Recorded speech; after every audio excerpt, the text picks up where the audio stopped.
मैं राशि Kapoor INN today में आप सबका स्वागत है। बढ़ेंगे आज की सुपरफास्ट टॉप 9 खबरों के साथ।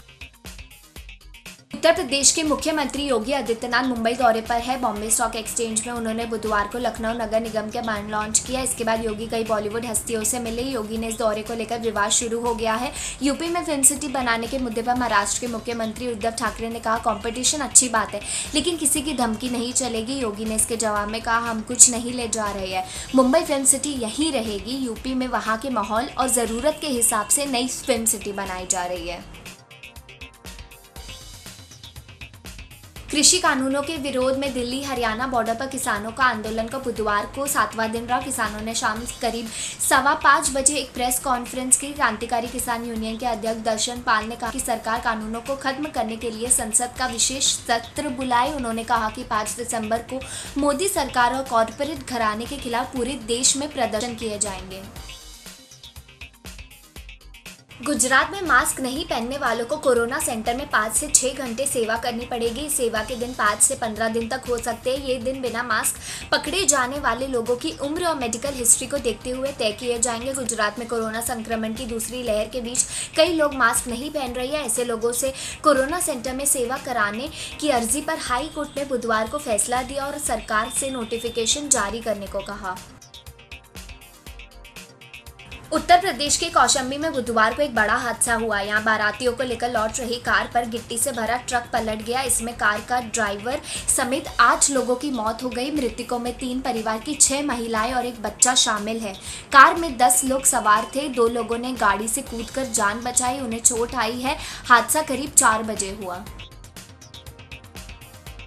सुशांत सिंह राजपूत केस में जब से ड्रग्स एंगल सामने आया था, एनसीबी ने बड़ी कार्रवाई करते हुए एक्ट्रेस रिया चक्रवर्ती और उनके भाई शौविक चक्रवर्ती को गिरफ्तार कर लिया था। रिया को तो पहले जमानत मिल चुकी है। अब शौविक के लिए भी राहत की खबर सामने आई। शौविक को कोर्ट की तरफ से जमानत दी गई है। लंबे समय बाद अब वे जेल से बाहर आ पाएंगे। यूनाइटेड किंगडम ने फाइजर और बायोएनटेक की कोरोना वैक्सीन को मंजूरी दे दी है। अमेरिका और यूरोप संघ के फैसले से पहले फाइजर और बायोएनटेक की कोरोना वैक्सीन को मंजूरी देने वाला यूनाइटेड किंगडम पहला पश्चिमी देश बन गया है। ये वैक्सीन अगले हफ्ते से ब्रिटेन में उपलब्ध होगा।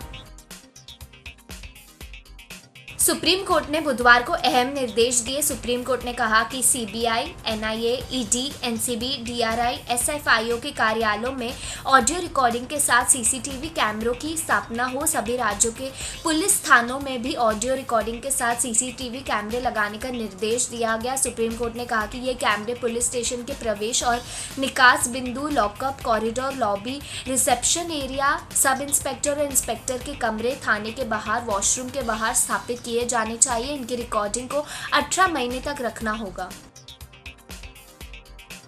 रूस के राष्ट्रपति व्लादिमीर पुतिन ने अधिकारियों से कहा कि वे अगले हफ्ते से देश में कोरोना की वैक्सीन लगाने का अभियान शुरू कर दें। रूस में बनी वैक्सीन स्पुतनिक वी ट्रायल के दौरान कोरोना से लड़ने में 95% असरदार साबित हुई है।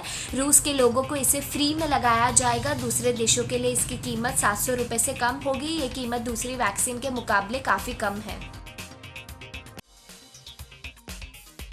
महाराष्ट्र की उद्धव ठाकरे सरकार ने एक बड़ा फैसला लेते हुए राज्य भर में जाति के नाम पर रखे गए रिहायशी इलाकों को बदलने का फरमान जारी किया है। महाराष्ट्र सरकार के इस फैसले का मतलब है कि किसी भी रिहायशी इलाके का नाम किसी जाति विशेष के नाम पर नहीं बल्कि गांव या इलाके के महापुरुषों के नाम पर रखा जाएगा। खबरों का सिलसिला जारी रहेगा। Jai Hind. For more details please subscribe to our channel and hit the bell icon for latest updates.